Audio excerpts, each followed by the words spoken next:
It hasn't officially been announced by the team, but multiple people have reported that Joel Quenneville will be the new coach of the Anaheim Ducks, which has been suspected for weeks. David Carl was interviewed for this, as was Rick Tocchet. Supposedly Quenneville was the first person they interviewed. Yes, and clearly the one that basically everybody was like, yeah, it's Quenneville. But they're going to interview other guys, but it's Quenneville. And it's Pat Verbeek hiring one of his old Hartford teammates, like we talked about last show or the show before. Now, there are obviously Darren Dreger and Emily Kaplan, as of this recording, are the ones that I see most prominently on the story. And what Dreger said about it was, sources say the Ducks did an extensive background check to the Kyle Beach case, including work Quenneville has done to reform the mistakes he made during that time. And then he says that he was the first candidate that they went after. Now, Emily Kaplan's reporting on this is that Anaheim did extensive search into Quenneville's role in the Blackhawks' 2010 sex abuse scandal over several weeks and spoke with Kyle Beach directly. Not the only person involved.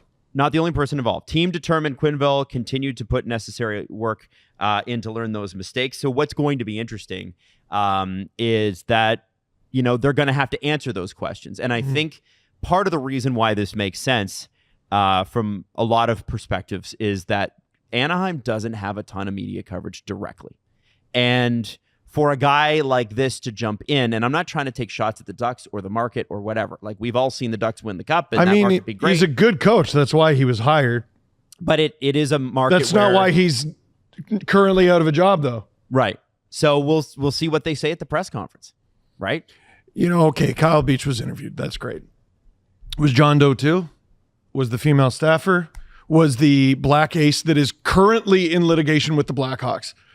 A lot of people forget, and again, we've done this story many times. A lot of people forget it wasn't just Kyle Beach that was involved in this whole thing. Brad Aldrich went to prison, and it wasn't because of what he did to Kyle Beach. What was it for? Well, we've been through it a lot of times. I was looking through the Jenner and Block report the entire ride down on the train. That's what I read on the train, on public transit. There's so much more to this story that people forget. And can be forgiven for forgetting, because it was a few years ago, and unless you're living it all the time, like, people have things, right? Like, it happens. But you do need to, if you're interested, look it up. It's available. I would just say I don't remember any of the other potential victims involved being given little redemption arc podcast interviews. I'll just leave it at that. I hope we're gonna get more info than this Dreger, like the tweet that he's done the work. I hope they can explain the work he's done and that it's satisfactory, and in that, like, he's actually changed in some sort of way. Because, like, right now I don't have any evidence that where's the work, and so I'm waiting for it. We've seen this. We saw this with who was that, the Miller, the kid that Boston tried to sign. Colin. No. Mitchell Miller. And, he'd done the work.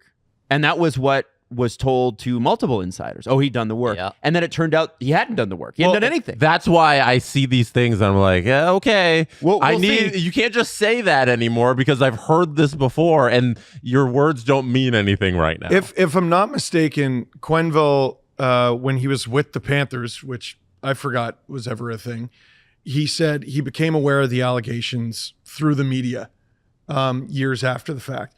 We know from the Jenner and Block report that's not true. Mm-hmm. We know from the Jenner and Block report he learned about it that night. There's varying stories about how much of the meeting he was party to.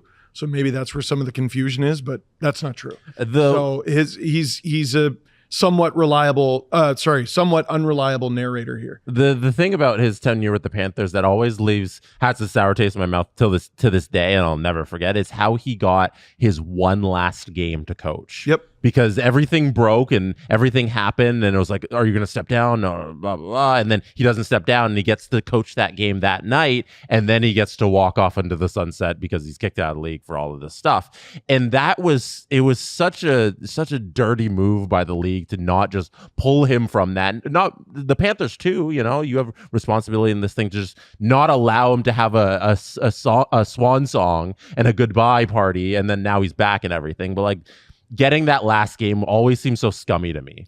I mean, this is just a soft launch to his redemption arc, and eventually he's going to be a member of the Hockey Hall of Fame. Well, and remember that if the Oilers go and win the Cup this year, who's the general manager?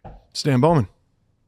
Yeah, right. man. But now, I hope it's true that he's done the work. Of course. I'm rooting for that. I want to be clear about that. No one's like, no, stay shitty. Yeah. Right. Come on. Stay toxic. Learn nothing. Yeah. No, you want that to happen, but I think we can't, and nobody can be faulted for going, yeah, okay, sure, or is this just convenient? Like, I even go back to something, and this is way different, but the way the Blue Jackets handled bringing Mike Babcock in. And that's a way different, way less serious scenario. But Babcock had been labeled as bad guy. And multiple stories about Babcock had came out. Remember, we went through that press conference. He didn't even make it to exhibition. He didn't make it to exhibition. And crazy. we afterwards, we went through the press conference, and essentially the Blue Jackets, Jarmo Kekalainen was like, yeah, we talked to a bunch of his friends, and they all thought he was great. Yeah, we talked to literally his best friends. Who was it? Ken Hitchcock. Who lives on the same street as him. Like, what are you doing? Talk to his worst enemy. Yeah. That's what. Talk to Johan Franzen. Talk to like his most recent employer, the University of Saskatchewan, where there was a lot of shady things that went on with his tenure there. That's all I'm saying. Yeah, and that's a good point, Adam, because like that's the evidence that we have from the people who work within the NHL that they say they do things, they say work has been done, and then we get deeper into it and we find out, it's probably not really true. You never hear years have passed and he's still reprehensible. But we're hiring him anyway. Yeah. You know what? Have you seen his career record? Yeah. We're the Ducks. But Steve, you never see that. That is, in most of these cases, the truth. And they don't say that. I find it very odd that his friends were wrong. All right. Now,